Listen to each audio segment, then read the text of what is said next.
നമ്മുടെ വർണ്ണ്യം ഓയിൽ ഏറ്റവും കൂടുതൽ ആളുകൾ പർച്ചേസ് ചെയ്യുന്നത് ഡാർക്ക് സർക്കിൾസും അല്ലെങ്കിൽ മുഖത്തുണ്ടാകുന്ന കറുത്ത പാടുകളോ കരിവാളിപ്പോ ഒക്കെ ക്ലിയർ ചെയ്യാൻ വേണ്ടിയിട്ടാണ്. ഇതിൽ ഡാർക്ക് സർക്കിൾസിൻ്റെ കാര്യം ഞാൻ പ്രത്യേകം ഒന്ന് എടുത്തു പറയാനായിട്ട് ആഗ്രഹിക്കുകയാണ്. നമ്മൾ ഡാർക്ക് സർക്കിൾസിനെ കേവലം ഒരു സൗന്ദര്യ പ്രശ്നമായിട്ട് മാത്രം കാണാൻ പറ്റില്ല. അത് ഡാർക്ക് സർക്കിൾസ്, അതായത് കണ്ണിന് ചുറ്റും കറുത്ത കളർ വരുന്നു എന്നുള്ളത് അത് നമ്മുടെ ശരീരം കാണിക്കുന്ന ഒരു സൈനാണ്. നമ്മുടെ ബോഡി ക്ഷീണിക്കുന്നുണ്ട് എന്ന് കാണിക്കുന്നതിൻ്റെ സൈനാണ് ഡാർക്ക് സർക്കിൾസ്.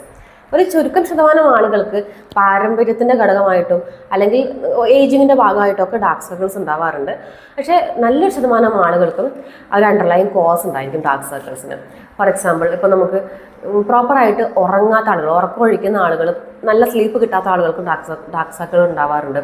നന്നായിട്ട് വെള്ളം കുടിക്കാത്ത, ആവശ്യത്തിന് വെള്ളം കുടിക്കാത്ത ആളുകൾ, ഓവർ സ്ട്രെസ് എടുക്കുന്നവർ, അതുപോലെ തന്നെ ഓവർ സ്ക്രീൻ ടൈം ഉള്ളവർ, ന്യൂട്രീഷൻ ഡെഫിഷ്യൻസി ഉള്ളവർ, അലർജീസ് ഉള്ളവർക്കൊക്കെ ഈ ഡാർക്ക് സർക്കിൾ ഉണ്ടാവാറുണ്ട്. അപ്പോൾ നമ്മൾ ഒരു ഓയിലോ അല്ലെങ്കിൽ എന്തെങ്കിലും ഒരു പ്രൊഡക്റ്റ് യൂസ് ചെയ്ത് ഇത് ക്ലിയർ ചെയ്യാൻ പറ്റുമോ ചോദിച്ചു കഴിഞ്ഞാൽ ക്ലിയർ ചെയ്യാൻ പറ്റും. കാരണം അതൊരു പിഗ്മെൻറ്റേഷനാണ്. അപ്പോൾ നമ്മളതിന് എക്സ്റ്റേണൽ ആപ്ലിക്കേഷൻ കൊണ്ട് നമുക്കത് ക്ലിയർ ചെയ്യാൻ പറ്റും. പക്ഷെ നമ്മൾ അതിൻ്റെ അണ്ടർലൈൻ ആയിട്ടുള്ള ഒരു ഹെൽത്ത് ഇഷ്യൂ ഉണ്ടെങ്കിൽ അതും കൂടി ക്ലിയർ ചെയ്യേണ്ടത് ആവശ്യമാണ്.